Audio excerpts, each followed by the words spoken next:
সংসার জীবনের ১২ বছর পার করতে পারলেও কিছু কিছু মানুষের সমালোচনা থেকে আজও পার হতে পারিনি। সমালোচনা আলোচনা মনে হয় পিছুই ছাড়ে না। আপনি যাই করেন না কেন তাদের সমালোচনা থাকবে, আর এটা মেনে যদি আপনি সংসার করতে পারেন তাহলেই আপনি হচ্ছেন ধৈর্যশীল।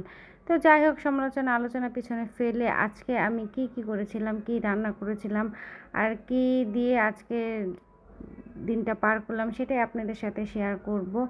আর আজকে কিন্তু ভিডিওতে স্পেশাল একজন থাকবে যে আমাকে সবসময় কাজে টুকিটাকি হেল্প করে, তাকেই আপনাদেরকে দেখাবো। তো আসসালামু আলাইকুম, সবাই কেমন আছেন? তো ভালো আছেন? সকাল সকাল উঠে আমার ছোটো ছেলেকে নিয়ে শাক তুলতে চলে যাচ্ছিলাম আর আমার ভাবির বাসায়। তো ভাবির গাছে অনেক শাক হয়েছে, কয়েকদিন ধরে বলতেছে এসে শাক নিয়ে যাও, শাক নিয়ে যাও। তাই আমি বলছি যেদিন বাসায় ইলিশ মাছ নিয়ে আসবো অবশ্যই যে শাকটা আমি নিয়ে আসবো। তো এসে দেখি গাছ ভরা এত শাক ছিল, মাশাআল্লাহ খুব সুন্দর হয়েছে। ভাবি এগুলো কেটে কেটে দিচ্ছিল, আর শাকগুলো কিন্তু একদম সবুজ, অনেক সুন্দর ছিল মাশাআল্লাহ। ভাবির গাছটা কিন্তু অনেক বড় হয়েছে। তো শাকগুলো এনে আমি একদম সুন্দর করে বাসায় আজকে ইলিশ মাছ দিয়ে রান্না করবো। তো এদিকে আমার শাশুড়ি কেটে কুটে রেডি করে দিয়েছিল।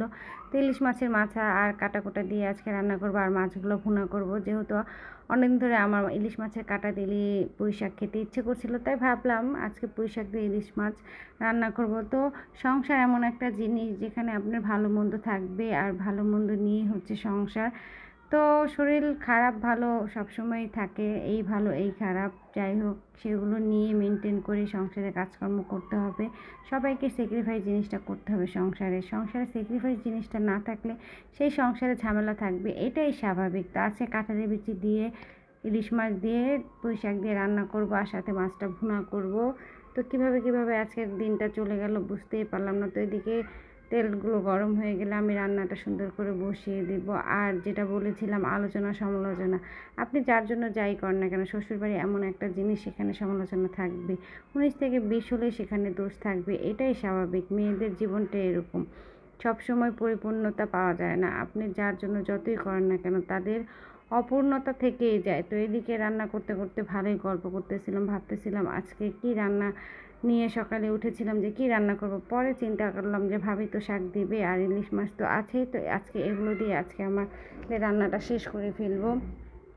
তো সকালবেলা যখন শাকটা তুলে আনছিলাম, শাশুড়ি দেখে খুবই খুশি হয়েছিল, কারণ তারও শাক অনেক পছন্দ, আর সেও কয়েকদিন ধরে শাক দিয়ে ইলিশ মাছ দিয়ে খেতে চেয়েছিল। আমার শাশুড়ি আবার শাকটা হলে খুবই ভালো পছন্দ করে। এদিকে মশলাটা কিন্তু আমি সুন্দর করে কষি, আমি অত পাকা রাঁধুনি না হলেও রান্না যা করি সবাই মোটামুটি ভালোই পছন্দ করে আলহামদুলিল্লাহ। রান্নাটা হচ্ছে মনের ওপর, মন ভালো থাকলে রান্নাটা অটোমেটিক ভালো হয়ে যায়।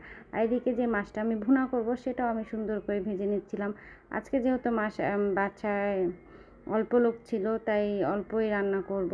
বাসায় তেমন খাবারের কেউ নেই, আর যাই রান্না করি না কেন সবগুলোই বাসি হয়। ইদারিং বাসায় তরকারিটা অনেক বাসি হতো। এদিকে 2টা মাছের ডিম ছিল, আমার ছেলে কিন্তু মাছের ডিম অনেক পছন্দ করে। তো যাই হোক, চেষ্টা করছি সংসারে মনোযোগ দিয়ে সাংসারিক হতে, এটাই হচ্ছে মেয়েদের জীবন। আপনি যত তাড়াতাড়ি সংসারে মন দিবেন ততই আপনার মনে হয় সব দিকে ভালো।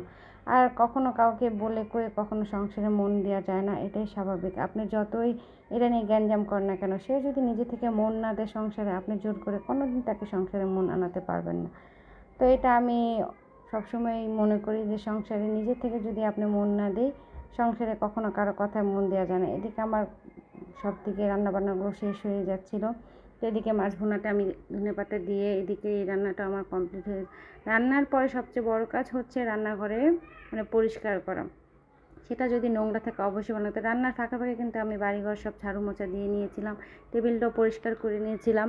তো আস্তে আস্তে এই যে দেখেন পাকের ঘরটা সুন্দর করে পরিষ্কার। আর সবচেয়ে বড় কাজ হচ্ছে রান্নার পর পাকের ঘরটা পরিষ্কার করা। পাকের ঘর পরিষ্কার না থাকলে মনে হয় যে পুরো বাড়িটাই মনে হয় মেসি হয়ে আছে। আর আমার চুলাটা একদম নিট অ্যান্ড ক্লিন থাকতে হবে রান্নার পরে। যাই হোক, আমার এই চুলাটা কিন্তু আমার অনেক শখের চুলা। যাই হোক, অনেক দামি না, কিন্তু যেটাতে আমি রান্না করি সেটা অবশ্যই একটু ভালো রাখতে হবে, এটাই আমি জানি। তো এদিকে রান্নাবান্নার কাজ শেষ করে আমার কেকের অর্ডার ছিল, কেকগুলো কমপ্লিট করে ফেললাম। এটাই ছিল আমার সারাদিনের কাজকর্ম। আর আরেকটা কথা যেটা বলেছিলাম, আমাকে কিন্তু সবসময় আমার ছোটো ছেলে অনেক কাজে হেল্প করতে আসে, তার হেল্প আমার খুব ভালো লাগে। বলে আম্মু আমি এটা করি, আমি করি। এই যে সে কেক বানাতে গেলে তার চাহিদা থাকবে যে আম্মু আমি বানিয়ে দিই, তার জন্য একটা বানিয়ে নেবে। তো আজকে এটাই ছিল আমার সারাদিনের ব্লগ। তো সবাই ভালো লাগলো অবশ্যই কমেন্ট করে জানাবেন, আর বেশি বেশি করে শেয়ার করবেন। আর ভিডিওগুলো ভালো লাগলো অবশ্যই লাইক কমেন্ট শেয়ার করবেন। আল্লাহ হাফেজ।